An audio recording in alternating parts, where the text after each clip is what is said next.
AP రాజకీయాల్లో మళ్ళీ కుల సమీకరణల వేడి మొదలైందా? అభివృద్ధి సంక్షేమం పక్కకు పోయి రాజకీయం అంతా కులం చుట్టూనే తిరుగుతోందా? మొన్నటిదాకా క్లాస్ వార్ అన్న వైసీపీ ఇప్పుడు క్యాస్ట్ కార్డును బయటకు తీసిందా? మాజీ మంత్రి అంబటి రాంబాబు ఇంటిపై జరిగిన దాడి ఇప్పుడు రాష్ట్ర రాజకీయాల్లో చిచ్చు రేపుతోంది. దీన్ని కేవలం ఒక వ్యక్తిపై జరిగిన దాడి అనకుండా కాపు సామాజిక వర్గంపై జరిగిన దాడిగా వైసీపీ ఎందుకు చిత్రీకరిస్తోంది? అంబటి రాంబాబు స్వయంగా తన కుమార్తెను మీడియా ముందుకు పంపించి పవన్ కళ్యాణ్ పేరును ప్రస్తావిస్తూ కాపు మహిళలకే రక్షణ లేదని ప్రశ్నించడం వెనుక ఉన్న అసలు మాస్టర్ ప్లాన్ ఏంటి? రైట్, నాగేశ్వర్ గారు, సో ఇవాళ మళ్ళీ ఏపీలో కుల రాజకీయాలు చాలా తారస్థాయికి చేరినట్టుగా కనబడుతున్నాయా? అంబటి రాంబాబు ఎపిసోడ్ చూస్తే ఏమనిపిస్తోంది? కొత్తగా కుల రాజకీయాలు ఉండడిపోయింది. ఇది పవన్ కళ్యాణ్ చెప్పారు కదా, పక్కన తెలంగాణ రాష్ట్రంలో రాష్ట్రం గురించి ఆలోచిస్తారు, మన ఆంధ్రప్రదేశ్లో కులం గురించి ఆలోచిస్తారని సాక్షాత్తు పవన్ కళ్యాణ్ చెప్పారు. మీరు దేశంలో ఏ ముఖ్యమంత్రి కూడా ఒక కులం పేరు పెట్టి అటాక్ చేయరు, కానీ జగన్మోహన్ రెడ్డి కమ్మ అని కులం పేరు పెట్టి అటాక్ చేసింది ఆయన ముఖ్యమంత్రిగా ఉండగా చూసాం. తర్వాత మీకు ఏ ముఖ్యమంత్రి కానీ, ముఖ్యమంత్రి కావాలనుకునే వ్యక్తులు కానీ ఓ కులాన్ని నొక్కి చెప్పరు. కానీ మీరు చంద్రబాబు నాయుడు, పవన్ కళ్యాణ్, లోకేష్ ఎన్నిసార్లు చెప్పలే జగన్ రెడ్డి, జగన్ రెడ్డి అని చెప్పారా లేదా? సో ఇది మన ఆంధ్రప్రదేశ్లో రాజకీయాలకు ఇది ఉన్న స్వభావమే. ఆంధ్రప్రదేశ్లో అందరికీ తెలుసు, కమ్మలు తెలుగుదేశం వెనకాల 70-80% చంద్రబాబు నాయుడు విమర్శించినా, చంద్రబాబు నాయుడు విధానాలు నచ్చకపోయినా 70% కమ్మస్ టీడీపీకి ఓటేస్తారు. 70 కావచ్చు, 80 కావచ్చు, బట్ డెఫినెట్గా మెజారిటీ. జగన్మోహన్ రెడ్డి విధానాలు నచ్చినా నచ్చకపోయినా 60-70% రెడ్లు క్రిస్టియన్స్ జగన్కే ఓటేస్తున్నారు. ఇది రియాలిటీ కదా. పచ్చిగా చెప్పుకోవాలంటే కాపులు ఆసిలేట్ అవుతూ ఉంటారు. కాపులు మీకు ఉమ్మడి రాష్ట్రంలో సిగ్నిఫికెంట్గా ఉన్నారు. ఇప్పుడు ఆంధ్ర రాష్ట్రంలో అయితే ఒక 30-40 సీట్లలో వారు ప్రభావం చూపగలుగుతారు. అందులో ఉమ్మడి గోదావరి జిల్లాలు, కొంతమేర కృష్ణా గుంటూరు జిల్లాలో కాపులు ఒక డామినేటింగ్. ఇక డిఫరెంట్ కాపు కేటగిరీస్గానే భావించే తూర్పు కాపు, ఒంటరి, బలిజ కులాలు కూడా తీసుకుంటే రాయలసీమ, ఉత్తరాంధ్రలో కూడా కాపులు ఒక ప్రధానమైన భాగం. దీనికి ఒక చారిత్రక పూర్వరంగం ఉంది. వంగవీటి మోహనరంగ హత్యతో కమ్మ కాపుల మధ్య విభేదాలు మొదలయ్యాయి. వంగవీటి రంగ ఎమర్జెన్సీ కాపు నాయకుడిగా ఎమర్జ్ కాలేదు, కానీ అదొక పొలిటికల్ టర్న్ కాస్త కాస్ట్ టర్న్ తీసుకొని అప్పటి నుంచి కమ్మ కాపు గ్యాప్ అనేది ఏర్పడింది. మీకు ప్రజారాజ్యం కమ్మాసు, రెడ్డీసు ఆంధ్రప్రదేశ్లో ముఖ్యమంత్రి పదవి పొందుతూ వచ్చారు. ఉమ్మడి రాష్ట్రంలో కూడా మీరు చూస్తే అత్యధిక మంది సీఎంలు కమ్మ లేదా రెడ్డి. మీకు వేరే కాపు కమ్యూనిటీ అతను, బ్రాహ్మణ్, ఇంకా ఇతర కమ్యూనిటీల అతను సీఎంలు అయింది చాలా అరుదు. కాపు అయితే నాకు గుర్తున్నంత వరకు ఎవరు కాలేదనుకుంటాను. ఇతర కమ్యూనిటీలు కూడా చాలా అరుదు. అత్యధిక మంది సీఎంలు 2 కులాలకు చెందిన వారే ఎలక్ట్ అవుతూ వచ్చారు. సో న్యూమరికల్గా స్ట్రాంగ్ ఉండి కూడా అనేక నియోజకవర్గాల్లో ప్రభావం చూపెట్టగలిగే సత్తా ఉండి కూడా రాజ్యాధికారంలో మాకు ఆ సముచిత వాటా లేదు అన్న ఆవేదన కాపుల్లో ఉంది. మన దేశంలో మన పార్లమెంటరీ డెమోక్రసీ కాస్త ప్రైమ్ మినిస్టీరియల్ గవర్నమెంట్గా, చీఫ్ మినిస్టీరియల్ గవర్నమెంట్గా మారిపోయినాక రాజ్యాధికారం అంటే మంత్రి పదవులు కాదు, ఎమ్మెల్యేలు కాదు, ఎంపీలు కాదు. రాజ్యాధికారం అంటే ముఖ్యమంత్రి పదవే రాజ్యాధికారం. సో ఆ ముఖ్యమంత్రి పదవి మాకెందుకు రాదు అన్న భావన కాపుల్లో పెరుగుతూ వచ్చింది. వాస్తవంగా కాంగ్రెస్ పార్టీ అధికారంలో ఉన్నంత కాలం కమ్మాస్ కూడా ఇలాగే ఏలినేట్ అయ్యారు, ఎందుకంటే కాంగ్రెస్లో ఉన్న రెడ్డి డామినేషన్ వల్ల. కానీ ఎన్టీ రామారావు ఎప్పుడైతే పార్టీ పెట్టాడో కమ్మాసు ఎన్టీ రామారావు నాయకత్వం తెలుగుదేశం వెనకాల ర్యాలీ అయ్యారు. దాన్ని బట్టి రామారావు ఏదో కమ్మ నాయకుడని మనం అనడం పొరపాటు. ఆ మాటకత్తే చంద్రబాబు నాయుడు కమ్మ నాయకుడని లేం, పవన్ కళ్యాణ్ కాపు నాయకుడని లేం, రాజశేఖర రెడ్డి, జగన్మోహన్ రెడ్డిని రెడ్డి నాయకుడు మాత్రమే అనలేం. మిగతా అన్ని కులాల వాళ్ళ మద్దతు ఉంటేనే ముఖ్యమంత్రి అవుతారు. కానీ ఈ కాస్ట్ కాస్త ఓన్ చేసుకోవడం మొదలుపెట్టింది తెలుగుదేశాన్ని కమ్మాస్. దానికి హిస్టారికల్గా కాంగ్రెస్ హయాంలో కమ్మల పొలిటికల్ ఎలినేషన్ కారణం. సో ఈ నేపథ్యంలో ప్రజారాజ్యం ఏర్పడినప్పుడు చిరంజీవి పార్టీ పెట్టుతోనే, చిరంజీవిని కాపు నాయకుడిగా ఎవరమో భావించలేము, కానీ ఆయన వెనకాల కూడా కాపు సెక్షన్ భారీ ఎత్తున ర్యాలీ అయింది. ప్రజారాజ్యం విఫల ప్రయోగం కావడము, చిరంజీవి అర్ధాంతరంగా అకారణంగా ప్రజారాజ్యాన్ని తీసుకెళ్లి కాంగ్రెస్లో కలపడంతో కాపులు రాజకీయంగా చాలా ఫ్రస్ట్రేట్ అయ్యారు. 2014లో రాష్ట్ర విభజన వాళ్ళ ఫ్రస్ట్రేషన్ మరింతగా పెంచింది. అప్పుడు ఉన్న పొలిటికల్ కాంటెక్స్ట్ రీత్యా కాపులు 2014లో కూటమికి ఓటేశారు. పవన్ కళ్యాణ్ కూడా కూటమికి మద్దతు ఇవ్వడం కూడా ఒక ఫ్యాక్టర్గా పనిచేసింది. తర్వాత 2014 to 19 మధ్య కాలంలో అనేక అంశాలు ముందుకు వచ్చాయి. మీకు ముద్రగడ పద్మనాభం ఇష్యూ ముందుకు వచ్చింది, కాపుల రిజర్వేషన్ సమస్య ముందుకు వచ్చింది, కాపు కార్పొరేషన్లకు నిధులు ఇవ్వలేదు అన్న సమస్య ముందుకు వచ్చింది. సో అందువల్ల ఈ ఫ్యాక్టర్స్ అన్నీ కలిస్తాయి. పవన్ కళ్యాణ్ టీడీపీకి దూరం అయ్యాడు. 2019లో విడిగా పోటీ చేశాడు. దీంతో కాపుల ఓటు వైసీపీకి షిఫ్ట్ అయింది 2019లో.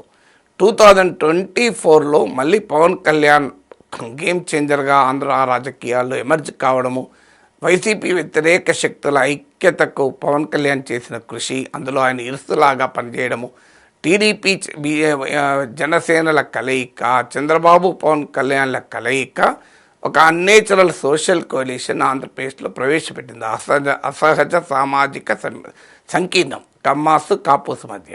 దాంతో మీకు భారీ విజయాన్ని కూటమి సాధించగలిగింది. అంటే 2014, 2019, 2024 ఎన్నికల్ని మీరు జాగ్రత్తగా పరిశీలిస్తే కాపులు ఎటువైపు ఉంటే అటు గెలుస్తున్నారు. సో కాపులు బికమ్స్ ద విన్నబుల్ ఫ్యాక్టర్. మిగతా అన్ని సోషల్ కన్సాలిడేషన్ రకరకాల ఫ్యాక్టర్స్ ఉన్నా అల్టిమేట్గా ఒక major factor for political change Kapu ఓటుగా మారిపోయింది. ఇది గమనించినటువంటి జగన్మోహన్ రెడ్డి కాపు ఓటు రాకుండా ఇప్పుడున్న రాజకీయ పరిస్థితిని మార్చలేవు అన్లెస్ ప్రభుత్వం పట్ల అనూహ్యమైన వ్యతిరేకత ఉంటే తప్ప. ఆ వ్యతిరేకత కూడా గల్వనైజ్ కావాలంటే కాపు ఓటు దూరం కావాలి. ఈవెన్ జగన్మోహన్ రెడ్డి మీద వ్యతిరేకత కూడా గల్వనైజ్ కావటానికి ఫ్యాక్టర్ కాపుల ఐక్యత, చంద్రబాబు పవన్ కళ్యాణ్ ఐక్యత, టీడీపీ జనసేనల ఐక్యత. సో అందువల్ల కాపు కార్డు ఖచ్చితంగా జగన్మోహన్ ప్రయోగిస్తున్నాడు. అందుకే మీకు అంబటి రాంబాబుపై దాడి జరిగిన వెంటనే దాన్ని కాపులపై దాడిగా దాన్ని రూపొందించేటువంటి దానికి ఒక కలర్ ఇచ్చేటువంటి ప్రయత్నం వైసీపీ చేస్తుంది. దానికి హిస్టారికల్గా ముద్రగడపై దాడి ఇవన్నీ కూడా తీసుకుంటున్నారు. మీరు ఈ డైమెన్షన్స్ అన్నీ తీసుకొని కాపులు కమ్మలు ఏకం కాకూడదు, కూటమికి టీడీపీకి కాపుల ఓటు రాకూడదు అనేది ఎత్తుగడ. మీకు ఇప్పటికే కాదు 2024లో కూడా పవన్ కళ్యాణ్ పైన కాపు వెటరన్స్ అయిన ముద్రగడ పద్మనాభం, హరిరామ జోగే లాంటి వాళ్ళు పెద్ద ఒత్తిడి తెచ్చారు. టీడీపీ జనసేన కలవకుండా, పవన్ కళ్యాణ్ చంద్రబాబు కలవకుండా అన్రీజనబుల్ డిమాండ్స్ పెట్టమని పవన్ కళ్యాణ్ పైన ఒత్తిడి తెచ్చారు. మీ బలం ఇంత కాదు, 60 సీట్ల పోటీ చేయాలి, 70 సీట్ల పోటీ చేయాలని. కానీ పవన్ కళ్యాణ్ రియాలిటీ అర్థం చేసుకుని ఎక్కడా కూడా ఆ డిమాండ్లకు తల ఒగ్గలేదు. సో ఈ కాంటెక్స్ట్ అంతా ఉంది కనుక జగన్ ఖచ్చితంగా కాపు కార్డు ప్రయోగించాలని చూస్తాడు, కాపులను టీడీపీ నుంచి దూరం చేయాలని చూస్తాడు, కూటమికి బేస్గా ఉన్న సోషల్ కోalition సామాజిక సంకీర్ణాన్ని విడగొట్టాలని చూస్తాడు. అందులో అనుమానమే లేదు. అంబటి రాంబాబుపై దాడి కాపులపై దాడి ఎందుకు అవుతుంది? అది మీరు వ్యక్తిపై దాడిని కాపులపై దాడిగా చూపుతున్నారని. వ్యక్తిపై దాడిగా కూడా నేను చూడను. అంబటి రాంబాబు మీద పర్సనల్ అటాక్ ఏం కాదు కదా. ఆయన వైసీపీ నాయకుడిగా ఆయన పైన దాడి, ఆయన చంద్రబాబు నాయుడు పైన, తెలుగుదేశం వారిపైన అభ్యంతరకరంగా మాట్లాడడం వల్ల జరిగిన ఒక రియాక్షన్ అది. బట్ ఆ రియాక్షన్ నేనే సమర్థించడం లేదు. ఖచ్చితంగా చట్టాన్ని తమ చేతుల్లోకి తీసుకొని ఎవరైనా దాడి చేయడానికి అంగీకరించలేం కదా. ఆయన ఆఫీస్ పైన దాడి, ఆయన ఇంటి పైన దాడి ఖచ్చితంగా ఖండించాల్సింది. కానీ అదే సమయంలో ఆ దాడికి ఉన్న నేపథ్యాన్ని, పూర్వరంగాన్ని కూడా మనం టోటల్గా విస్మరించలేము. ఏదున్నా అది టీడీపీ వైసీపీల మధ్య ఘర్షణ తప్ప దానికి కులం కలర్ అంటించడము, అదేదో కాపులకు అన్యాయంగా చూపెట్టడము, అంబటి రాంబాబు కాపుల ప్రతినిధిగా చూపెట్టడము ఇదొక ఒక వైసీపీ వ్యూహంలో భాగం. అందుకే మీకు పవన్ కళ్యాణ్ విమర్శించాలంటే మీకు ఆటోమేటిక్గా పేర్ని నాని, అంబటి రాంబాబులు ఎంటర్ అవుతారు. మీరు అదే మీకు జగన్మోహన్ రెడ్డిని తిట్టాలి అంటే సోమిరెడ్డి చంద్రమోహన్ రెడ్డి లాంటి వాళ్ళు రంగంలో దిగుతారు. ఇతరులు తిట్టినప్పటికీ కూడా మీకు చంద్రబాబు నాయుడు తిట్టాలంటే కొడాలి నాళ్ళు, వల్లభనేని వంశీలు ఎంటర్ అవుతారు. ఇది ఆంధ్రప్రదేశ్ రాజకీయాల్లో జరుగుతున్న వ్యవహారం. ఒక గొప్ప ఎంటర్ప్రెన్యూరల్ సొసైటీ అన్ఫార్చునేట్లీ ఈ రాజకీయాల వల్ల ఒక సమస్యగా మారింది. ఎకనామిక్గా చాలా ఎంటర్ప్రెన్యూరల్, చాలా ఫార్వర్డ్ లుకింగ్, చాలా agile and mobile society Andhra society. కానీ ఈ సోషల్ కన్జర్వేటిజం, రాజకీయాల చుట్టూ ఉన్న సామాజిక కన్జర్వేటిజం వల్ల ఆంధ్రప్రదేశ్ అభివృద్ధి కూడా సమస్యగా మారిపోతుంది. తెలంగాణ రాజకీయాల్లో మరోసారి బిగ్ ఫైట్ మొదలైంది. రాజకీయ ప్రత్యర్థులుగా ఉన్న బీఆర్ఎస్, బీజేపీ ఇప్పుడు ఒకటయ్యాయా? కేంద్ర మంత్రి కిషన్ రెడ్డిని ఉద్దేశించి ముఖ్యమంత్రి రేవంత్ రెడ్డి విసిరిన కల్వకుంట్ల కిషన్ రావు అనే వ్యంగ్యాస్త్రం వెనుక ఉన్న అసలు పొలిటికల్ ఇంటెన్షన్ ఏంటి? కాళేశ్వరం విచారణలో కేంద్రం తీరుపై కాంగ్రెస్ చేస్తున్న విమర్శల వెనుక ఉన్న లోగుట్టు ఏంటి? రైట్, నాగేశ్వర్ గారు, బీఆర్ఎస్, బీజేపీ ఒక్కటే అనేది రెగ్యులర్గా చేసేటువంటి విమర్శ ముఖ్యమంత్రి చేస్తూ ఉంటారు. ఈసారి ఏకంగా కిషన్ రెడ్డిని ఉద్దేశించి కిషన్ రెడ్డి కాదు కల్వకుంట్ల కిషన్ రావు అని అభివర్ణించడంలో ఉన్నటువంటి ఆంతర్యం ఏం కనిపిస్తోంది? ఏముంది, ఇప్పుడు రేవంత్ రెడ్డి ఓవైసీ చేతిలో ఉన్నాడంటానికి రేవంత్ దీన్ అని వాళ్ళు చెప్తున్నారు. సో అందువల్ల ఇది రాజకీయాల్లో నోరు తిట్టుకుంటారు. దాన్ని మనం సీరియస్గా తీసుకొని మీడియా సమయం వృధా చేసుకోకూడదు. ప్రజల గురించి, ప్రజల జీవితాల గురించి అనేక అంశాలు ఉంటాయి కదా. ఈ రాజకీయాల్లో ఉండే చెత్త చెదారం అంతా మనం తీసుకొని దాన్ని ఏదో పెద్ద ఇష్యూగా సమాజం ముందు మనం పెట్టాల్సిన అవసరం లేదు.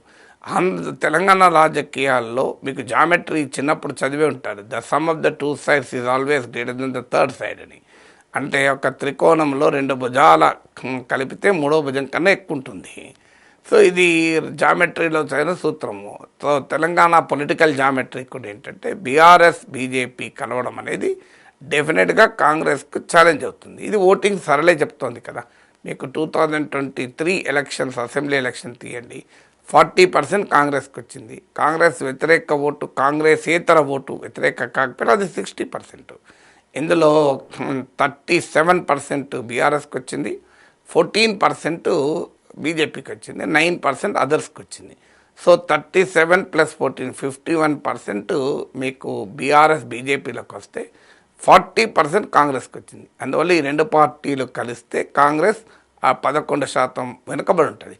జనరల్గా రాజకీయాల్లో ఎలక్టోరల్ పాలిటిక్స్లో నేను చాలాసార్లు చూసింది, ఒక 6% గ్యాప్ ఉంటే ల్యాండ్ స్లైడ్ విక్టరీ అంటారు. అంటే ఇక ఒకవైపే ఉంటుంది మొత్తం రిజల్ట్ అంతా.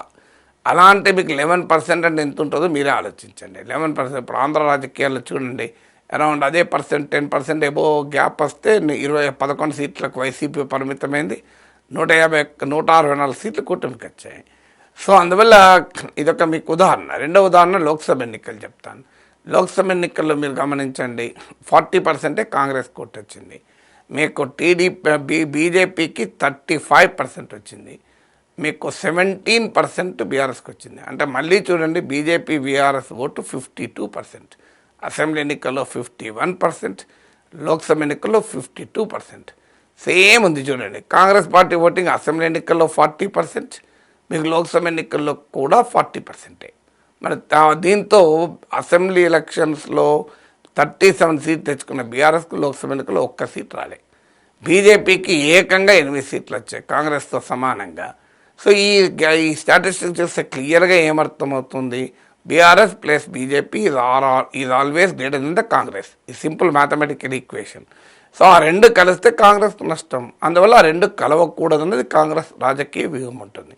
ఎందుకంటే మీకు అసెంబ్లీ ఎన్నికలకు, లోక్సభ ఎన్నికలకు మధ్య ఒక 20-21% ఓట్ షిఫ్ట్ జరిగింది. ఎక్కడ జరిగింది?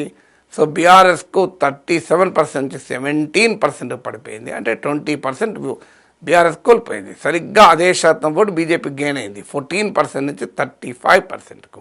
అంటే బీఆర్ఎస్ ఓటు లూజ్ అయితే అది క్లియర్గా బీజేపీకే పోతుంది, కాంగ్రెస్కి రావడం లేదు. అందువల్ల క్లియర్గా ఏమర్థమవుతుంది, బీఆర్ఎస్ బీజేపీ కలవడం అనేది కాంగ్రెస్కి ఒక మేజర్ థ్రెట్గా కూడా ఉంటుంది.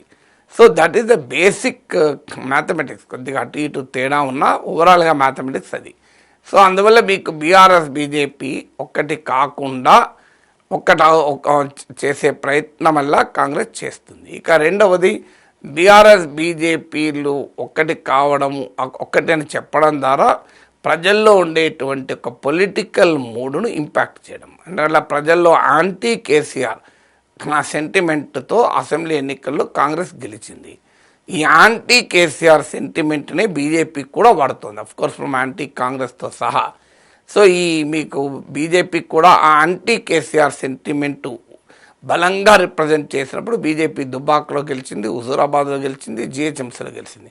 కానీ బండి సంజయ్ ఎప్పుడైతే పార్టీ అధ్యక్షుడిగా తొలగించబడ్డాడో అప్పుడు ఈ యాంటీ కేసీఆర్ సెంటిమెంట్కు బీజేపీ నిజంగా ప్రతినిధి అనే అనుమానం ప్రజలకు వచ్చింది.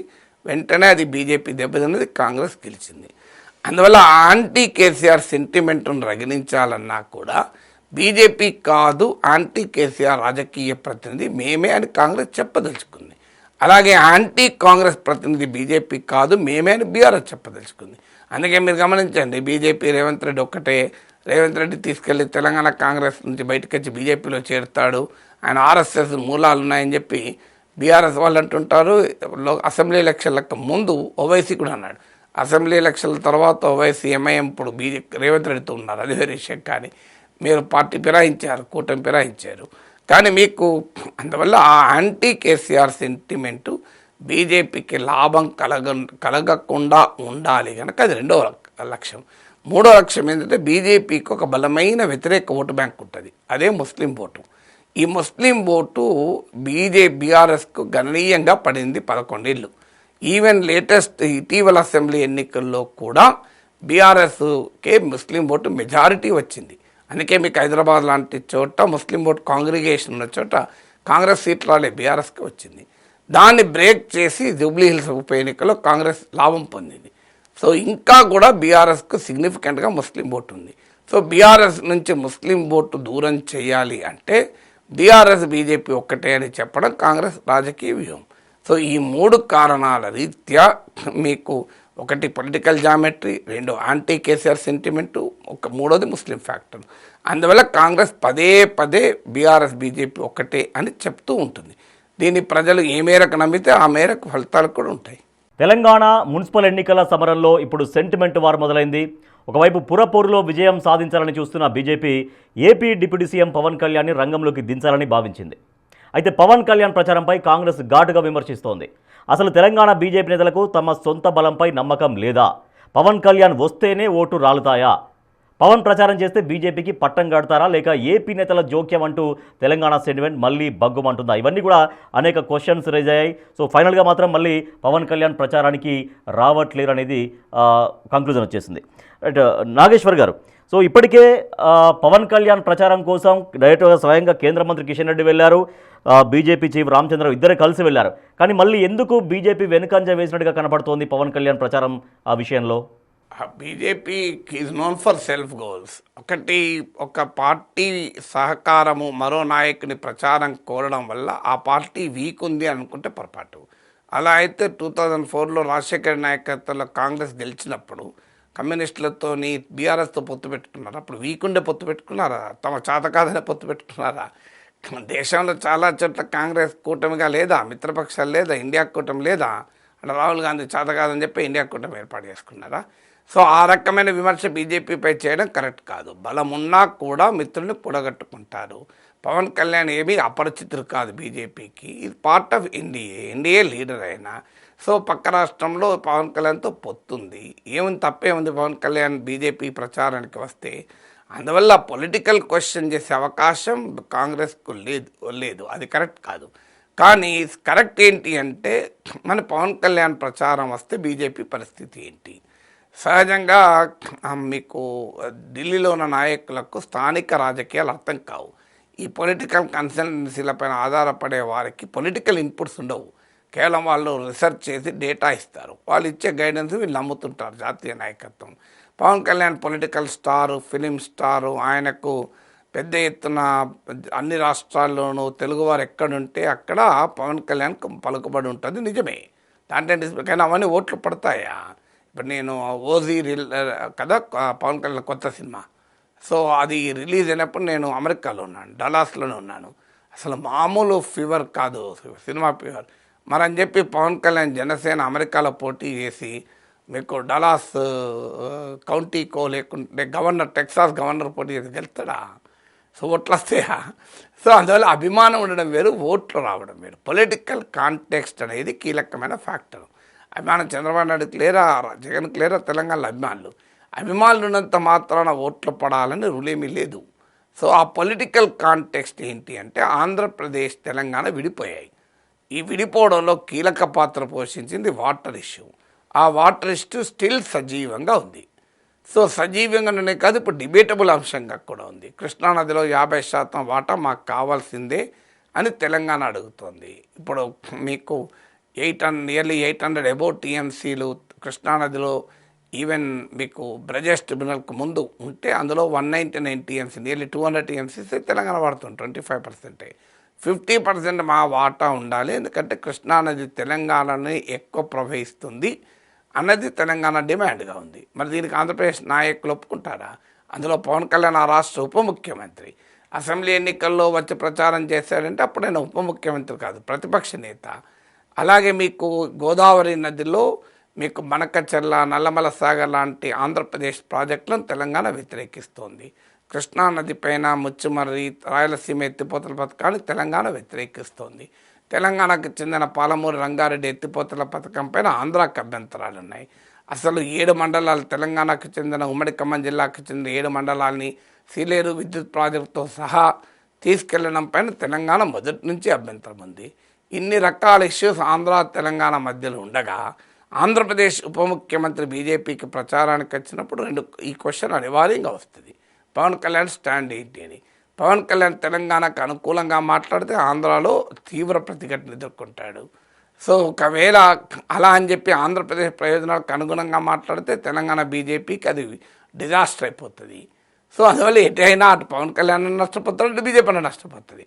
సో అందువల్ల ఇది ఇంత చిన్న విషయం తెలియక బీజేపీ నాయకులు జాతీయ నాయకులు చెప్పారు, వాళ్ళు శాసించారు, వీళ్ళు పాటించారు. కిషన్ రెడ్డి, రామచంద్రారెడ్డి కలిశారు. బహుశా ఇప్పుడు తత్వం బోధపడిందేమో నాకు తెలియదు, పవన్ కళ్యాణ్ రావడం లేదా వస్తున్నాడా అని. బట్ ఒకవేళ రాకపోతే బహుశా తత్వం బోధపడి ఉండాలి ఏమవుతుందని. ఇంకోటి ఏంటంటే బీజేపీకి ఆల్రెడీ 2024 అనుభవం ఉంది, జిహెచ్ఎంసీ అనుభవం ఉంది.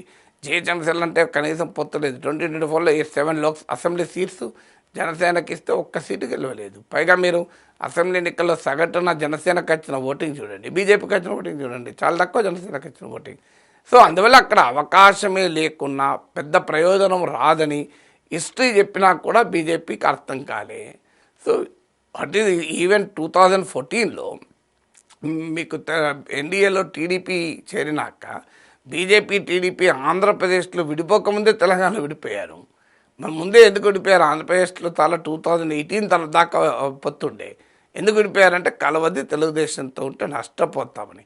ఆ రోజుల్లో బీజేపీకి 5 సీట్లు, టీడీపీకి 15 సీట్లు, 15 3 టైమ్స్ ఎక్కువ సీట్లు వచ్చాయి. అయినా కూడా టీడీపీతో ఉండడం నష్టమని బీజేపీ భావించి ముందే విడాకులు తీసుకుంది. ఇంత హిస్టరీ ఉండగా మళ్ళీ బీజేపీ వెళ్ళి పవన్ కళ్యాణ్ను కలుస్తాము అనుకుంటే అది పెద్ద నష్టం జరుగుతుంది. ఆల్రెడీ బీజేపీ సీన్లో లేదు. తెలంగాణ మున్సిపల్ ఎన్నికల్లో BJP will be distant third. మీరు చూసి రాసి పెట్టుకోండి. జూబ్లీహిల్స్ ఉప ఎన్నికల్లో BJP will be distant third అని ఆ రోజే చెప్పాను నేను. ఇవాళ కూడా మళ్ళీ చెప్తున్నాను, డిస్టెంట్ థర్డ్. జూబ్లీహిల్స్ ఉప ఎన్నికల్లో అసలు మీ డిపాజిటే రాలే కదా. ఫైట్ అల్లా కాంగ్రెస్ వర్సెస్ బీఆర్ఎస్ ఉంది, బీజేపీ ఎక్కడా లేదు. ఏదైనా అక్కడక్కడ ఐలాండ్స్ ఆఫ్ ఇన్ఫ్లుయెన్స్ ఉండొచ్చు, ప్రభావం ఉన్న దీవుల్లాగా కొన్ని మున్సిపాలిటీలో కొన్ని చోట్ల ఉండొచ్చు, లేదని నేను అంటలేను పూర్తిగా. కానీ it will be distant third, సుదూర 3వ స్థానంలో ఉంటుంది. సో బీజేపీ ఇది ఇన్కాన్సిక్వెన్షియల్. ఇప్పుడు మున్సిపల్ ఎన్నికల్లో అసలు తెలంగాణ పొలిటికల్ నరేటివ్లో బీజేపీ లేదు, కనుచూపు మేరలో కూడా. కానీ ఎందుకు మరి ఇప్పుడు పవన్ కళ్యాణ్ రావడం వల్ల నష్టమైతే ఏముండదు, లాభం ఉన్నా లేకపోయినా అనుకున్నారేమో తెలియదు. సో ఎలాగో మనం ఇన్కాన్సిక్వెన్స్ ఉన్నాం కదా, ఏదో కొంత కలర్ వస్తే ప్రచారానికి. ఎందుకంటే పార్టీకి జనాకర్షణ కలిగిన నాయకుడు లేడు ఎక్కడా కూడా.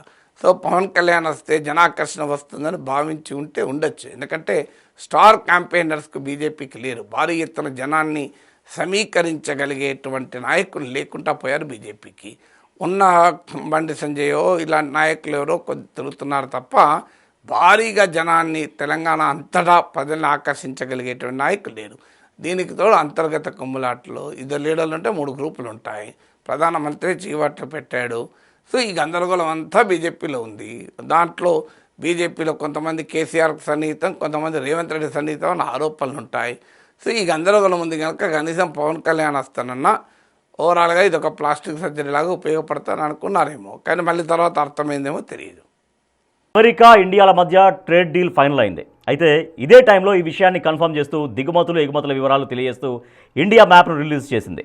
ఈ మ్యాప్పై ఇప్పుడు వరల్డ్ వైడ్గా డిస్కషన్ ప్రారంభమైంది. ఎందుకంటే ఈ మ్యాప్లో జమ్మూ కాశ్మీర్లోని పాక్ ఆక్రమిత కాశ్మీర్ను కూడా భారత్ అంతర్భాగంగానే చూపించింది. నాట్ ఓన్లీ పీఓకే, ఆక్సాయ్ చీన్ను కూడా మన మ్యాప్లోనే చూపించింది. నిజానికి మనం ఎప్పటి నుంచో ఇదే మాట చెబుతున్నాం, కానీ ఇన్నాళ్ళు వినినట్టు ఉన్న అమెరికా ఇప్పుడు ఏకంగా మ్యాప్ని రిలీజ్ చేసింది. మరి దీని వెనుక వ్యూహం ఏంటి? ఇది అనుకోకుండా జరిగిందా లేక అనుకునే చేశారా? అసలు మతలబు ఏమై ఉంటుంది దీంట్లో? రైట్, ప్రొఫెసర్ గారు, సో పీఓకేను భారత్లో అంతర్భాగంగా ట్రంప్ టీం చూపించిన దాంట్లో ఎటువంటి ఆలోచన కనిపిస్తోంది? ట్రంప్ ఆలోచన ఏముంటుంది? పుల్లలు పెట్టడం ఆలోచన తప్ప. మనం దానికి ట్రంప్ చేసిన దానికి ఆనందపడితే రేపు పొద్దున జమ్మూ కాశ్మీర్ తీసుకెళ్ళి మొత్తం పాకిస్తాన్లో కూడా పెడతాడు ట్రంప్. అప్పుడు ఏం చేస్తాం? ట్రంప్ మ్యాప్లకు మనం ఎక్కువ క్రెడిబిలిటీ ఇస్తే ట్రంప్ ఏమైనా చేయొచ్చు. ఇప్పటికీ ఆపరేషన్ నేను ఆపిన ట్రేడ్ వెపన్ ఉపయోగించి అన్నాడు.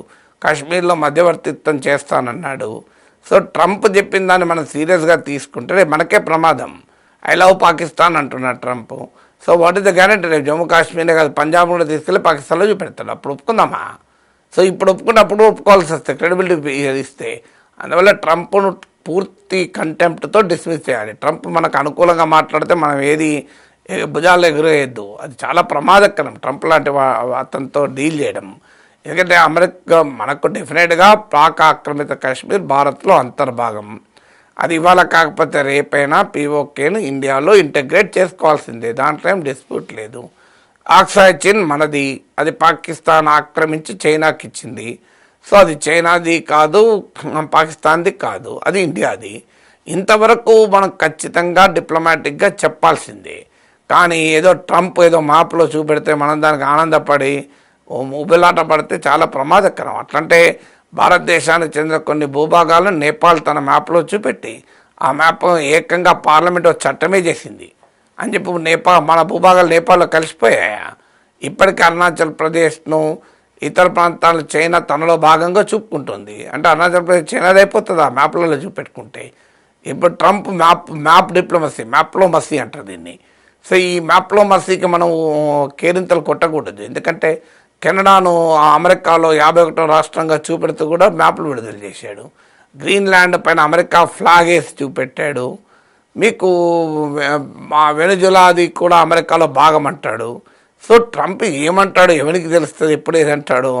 సో అందువల్ల ట్రంప్ లాంటి అతన్ని ఒక స్టాండర్డ్గా తీసుకొని ప్రామాణికంగా తీసుకొని అమెరికా వల్ల మనకేదో లాభం అవుతుంది అనుకుంటే చాలా ప్రమాదకరం. రేపు ట్రంప్ కెన్ డూ ఎనీథింగ్. ఇవాళ మన లాభం కాయిందని మనం ఆనందపడితే రేపు జమ్మూ కాశ్మీర్ తీసుకెళ్ళి అమెరికాలో కలుపుతాడు, పాకిస్తాన్లో కలుపుతాడు. అప్పుడేంటి?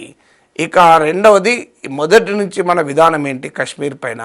ఇది భారత పాకిస్తాన్ల మధ్య డిస్ప్యూట్. అది నిజంగా చెప్పాలంటే డిస్ప్యూట్ కూడా ఏమీ లేదు. జమ్మూ కాశ్మీర్ భారత్లో విలీనం కావడం కంప్లీట్ ఇర్రివర్సిబుల్. మిగిలింది ఏమైనా ఉంటే పాక్ ఆక్రమిత కాశ్మీర్ను మనం కైవశం చేసుకోవాలి. ఇది మన స్టాండ్. ఇందులో వేరే దేశం ఎంట్రీని మనం అంగీకరించము. That is our stand. ఇప్పుడు ట్రంప్ మ్యాప్ను అంగీకరించడం అంటే మనం మూడో దేశం జోక్యాన్ని అంగీకరించినట్లే. సరిగ్గా ఇదే పాకిస్తాన్ కోరుతోంది, అమెరికా కోరుతోంది. మనం పాకిస్తాన్ కోరింది, అమెరికా కోరింది మనం అంగీకరిద్దామా? మన లాభం అవుతుందని చెప్పి. సో మనం ఏ దేశ మూడో దేశ జోక్యం వద్దని ఒకవైపు చెప్తూ, మరోవైపు ట్రంప్ మనకు అనుకూలంగా మ్యాప్ గీశాడు కదా, దాన్ని ఉపయోగించుకుందామంటే మన అమెరికా జోక్యాన్ని మనం అంగీకరించినట్లే. అది చాలా ప్రమాదకరం కదా. సో అందువల్ల ఈ ఇండియాను పాకిస్తాన్ కలిపి ఐఫనేటింగ్ అంటారు, రీఐఫనేటింగ్. దాన్ని కూడా మనం మొదటి నుంచి వ్యతిరేకం.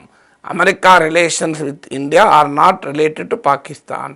పదే అమెరికా ఇండియా రిలేషన్స్లో పాకిస్తాన్ తీసుకొస్తే ఇండియాను పాకిస్తాన్ ఐఫనేట్ చేయడం అవుతుంది. దానికి మనం వ్యతిరేకం.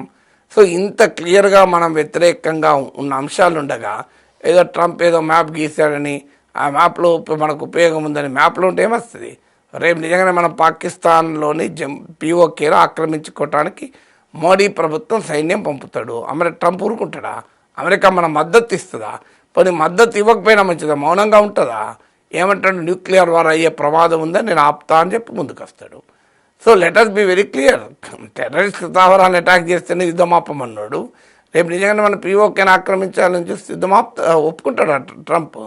సో అందువల్ల మొదలు అది చెప్పమనండి. ఎస్, ఇండియా మ్యాప్లో చూపెట్టారు కదా, మేము ఇండియా కైవసం చేసుకుంటుంది. లేదా అమెరికా సపోర్ట్ ఇట్. ఇప్పుడు ఇరాన్ పైకి, వెనుజులా పైకి యుద్ధ విమానాలు పంపాడు కదా, పాకిస్తాన్ పైకి కూడా పంపమన్నాడు యుద్ధ విమానాన్ని. యుఎస్ఎస్ అబ్రహాం లింకన్ ఇక్కడే దగ్గరలో ఉంది, వెస్ట్ ఏషియాలో ఇరాన్ దగ్గర ఉంది. దాన్ని ఇటు సౌత్ ఏషియాకి పంపమనండి. డీగో గార్షియాలో అమెరికా బలగాలు ఉన్నాయి, పంపమనండి. పాకిస్తాన్ దగ్గరగా కరాచీ వైపుగా పంపించమనండి. మనం వెళ్ళి పిఓకేని ఆక్రమించేసుకుందాం. లేదా అమెరికా సపోర్టర్స్ ఈ మ్యాప్లు గీతే వస్తాయండి. నిజంగా ఉంటే మెటీరియల్ సపోర్ట్ ఉండాలి. వీళ్ళు అమెరికా సపోర్టర్స్. సో దానికి సిద్ధపడ, లేదా పాకిస్తాన్ హెచ్చరించండి, మీరు ఇండియా కనుక జమ్మూ కాశ్మీర్ ఇచ్చివేయకపోతే మీకు F-16 సాయం చేయం, మీకు ఏ రకమైన సాయం చేయమని చెప్పమనండి. దానికైనా మన రెడీ. ఎప్పుడైనా నిజంగానే అమెరికా నిజాయితీని అంగీకరించుదాం. ఈ చాక్లెట్లకు మనం ఆనందపడితే ఎట్లా? బంగ్లాదేశ్లో మరోసారి పరిస్థితులు మారిపోయాయి. ఒకప్పుడు మాజీ ప్రధాని షేక్ హసీనాకు వ్యతిరేకంగా జరిగిన అల్లర్ల రేంజ్లో ఇప్పుడు తాత్కాలిక పాలకుడు మహమ్మద్ యూనస్కు వ్యతిరేకంగా జరుగుతున్నాయి. ఆయన ఇంటి ముందే ప్రభుత్వ ఉద్యోగులు ఆందోళనకు దిగారు. 9వ జాతీయ వేతన సంఘం అమలు చేయాలని డిమాండ్ చేస్తూ నిరసన తెలిపారు. బంగ్లాదేశ్ సార్వత్రిక ఎన్నికలకు కొద్ది రోజుల ముందు ఈ నిరసనలు జరగడం ఇప్పుడు ఆందోళన కలిగిస్తోంది. అయితే యూనస్ పాలనపై ప్రజల్లో పెరుగుతున్న ఆగ్రహానికి ఈ ఘటన సాక్ష్యంగా చూడాలా? అసలు బంగ్లాదేశ్లో పరిస్థితి ఎలా ఉంది ఇప్పుడు? అసలు ఎన్నికలు ప్రశాంతంగా జరిగే అవకాశం ఉందా? రైట్, ప్రొఫెసర్ గారు, బంగ్లాదేశ్లో ఫిబ్రవరి 12న సార్వత్రిక ఎన్నికలు జరగబోతున్నాయి. సో ఎన్నికల తేదీ దగ్గర పడుతున్న కొద్దీ ఇప్పుడు మరింతగా అల్లర్లు పెరుగుతున్నటువంటి పరిస్థితి ఏం చెబుతోంది? కొరకు పోరాడుతున్నారు అంటే మోడీ ప్రభుత్వం వ్యతిరేకంగా పెద్ద ఉద్యమాలు నడుస్తున్నాయని అంగీకరించుదామా? అసలు వాట్ ఇస్ దట్ కాంటెక్స్ట్ నాకు అర్థం కాదు. ఇప్పుడు ప్రభుత్వ ఉద్యోగుల జీతాలు పెంచు అనడాన్ని అదొక పొలిటికల్ ఇష్యూగా చూస్తే, ఇండియాలో కూడా 9th పే కమిషన్ కొరకు కేంద్ర ప్రభుత్వ ఉద్యోగులు రోడ్డు మీదకి వస్తున్నారు కదా.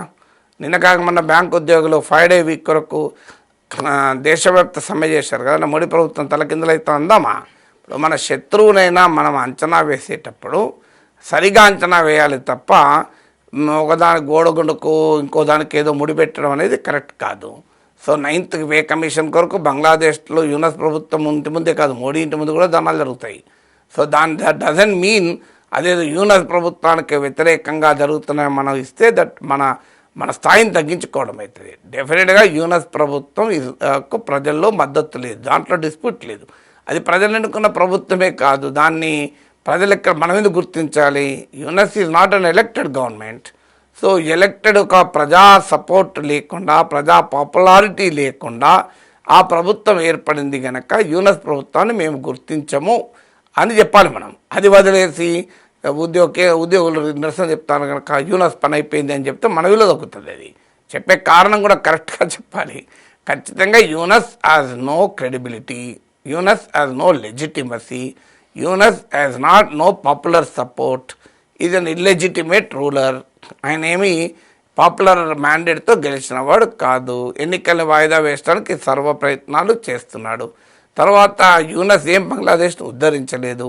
యూనస్ బంగ్లాదేశ్ను ఒక క్రైసిస్ టైంలో నాయకత్వం తీసుకొని బంగ్లాదేశ్ని ఏమైనా క్రైసిస్ దాటవేస్తారంటే అది చేయలేదు, ఇంకా క్రైసిస్ను పెంచాడు. ఆడ హిందువులపైన, మైనార్టీలపైన దాడులు జరుగుతున్నాయి. సో మీకు పెద్ద ఎత్తున బంగ్లాదేశ్లో అంతర్యుద్ధంలాగా జరుగుతోంది. పోనీ మైనార్టీలపైన ఎక్క దాడులు, స్టూడెంట్ లీడర్ను కూడా ఆ మధ్య చంపేశారు. సో ఆడ జమాతీ ఇస్లామీ బంగ్లాదేశ్ లాంటి మత ఉన్మాద శక్తులు బలపడుతున్నాయి. సో బంగ్లాదేశ్ ఇది ఒక ఫెయిల్డ్, పాకిస్తాన్ లాగా అదొక ఫెయిల్డ్ స్టేట్గా విఫల రాజ్యంగా మారిపోతుంది. సో అందువల్ల విఫల రాజ్యానికి నాయకత్వం వహించే యూనస్ మనం ఎందుకు సీరియస్గా తీసుకోవాలి? సో ఆయన బంగ్లాదేశ్లో పరిణామాల్ని చక్కబెట్టకుండా అమెరికా చుట్టూ, చైనా చుట్టూ, ఇతర తుర్కీ చుట్టూ తిరుగుతూ ఆ సపోర్ట్ తీసుకోవడానికి చేస్తున్నాడు. అందువల్ల తన వైఫల్యాల్ని కప్పిపుచ్చుకోవడానికి భారత్కు వ్యతిరేకంగా మాట్లాడుతుంటాడు. క్రికెట్ టీం రాదు ఇండియాకు, మా వాళ్ళు సేఫ్గా లేరు, ఇలా కహానీలు చెప్తూ ఉంటాడు. అందువల్ల మనం let us not take Yunus seriously. Who is Yunus? ఆయనే బంగ్లాదేశ్ ప్రజలు ఎన్నుకున్నారా? బంగ్లాదేశ్ ప్రజల మద్దతుతో అధికారం చేపట్టాడా? సో అందువల్ల అలాంటి వ్యక్తికి మనం ప్రాధాన్యత ఇవ్వకూడదు. Will should ignore. అందుకే ఇటీవల మన ఫారిన్ మినిస్టర్ జయశంకర్ కాళిదాస్ జీ అంత్యక్రియకి వెళ్తే యూనస్ను కేర్ కూడా చేయలే. మనవాడు అందరూ వెళ్ళి కలిసి వచ్చారు యూనస్ను. సౌత్ ఏషియన్ లీడర్స్ అంతా వెళ్ళి యూనస్ను కలిసి వచ్చారు. మన ఫారిన్ మినిస్టర్ వెళ్ళలేదు. That's a correct stand. We need not go. ఆయన ఉండేది ఎక్కువ రోజులు ఉండడు, ఫిబ్రవరి వరకు ఉంటాడు. అతన్ని ఎందుకు మనం సీరియస్గా తీసుకోవాలి? యూనస్ వెనకాల భారత వ్యతిరేక శక్తులు ఉన్నాయి. జమాత్ ఇస్లామీ, బంగ్లాదేశ్ లాంటి పార్టీలు యూనస్కు మద్దతుగా ఉన్నాయి. యూనస్ అధికారం చేపట్టిన వెంటనే దేశాన్ని స్వాతంత్ర సమరయోధులాగా జమాత్ ఇస్లామీ, బంగ్లాదేశ్ నాయకులు విడుదల చేశారు. వీళ్ళ నేరపూరిత చరిత్ర, పాకిస్తాన్తో కుమ్మక్కై బంగ్లాదేశ్ విమోచన పోరాటాన్ని ఊచకోత కోశారు. వేలాది మంది బంగ్లాదేశ్ కలవులు, కళాకారులు, మేధావులు, రాజకీయ కార్యకర్తలని అత్యాచారాలు చేశారు, హత్యలు చేశారు, గృహదానాలు చేశారు. ఇప్పటికీ కూడా బంగ్లాదేశ్ను పాకిస్తాన్లో ఉంచాలని కోరుకునే శక్తులకు యూనస్ ప్రతినిధి. ఈవెన్ యూనస్ కూడా pro Pakistan highly communal leader. So అతను ఉండేదే ఫిబ్రవరి వరకు. సో అప్పటిదాకా మనం we should wait, let us wait for post Yunus regime. అందువల్ల దాన్ని యూనస్ను మనం సీరియస్గా తీసుకోకూడదు. కానీ అలాంటి యూనస్ను కూడా ఏదో కేంద్ర ప్రభుత్వ ఉద్యోగులు వేతనాల కొరకు పోరాడుతున్నారంటే యూనస్ పని అయిపోయిందని రాంగ్ కంక్లూషన్లు ఇస్తే మన గౌరవం తగ్గుతుంది. ఎందుకంటే మోడీ ప్రభుత్వం ఇంటి ముందు కూడా మన కేంద్ర ప్రభుత్వ ఉద్యోగులు 9th పే కమిషన్ పోరాటం చేయొచ్చు. అప్పుడు మోడీ పని కూడా అయిపోయిందని వాళ్ళనే ప్రమాదం ఉంటుంది కదా.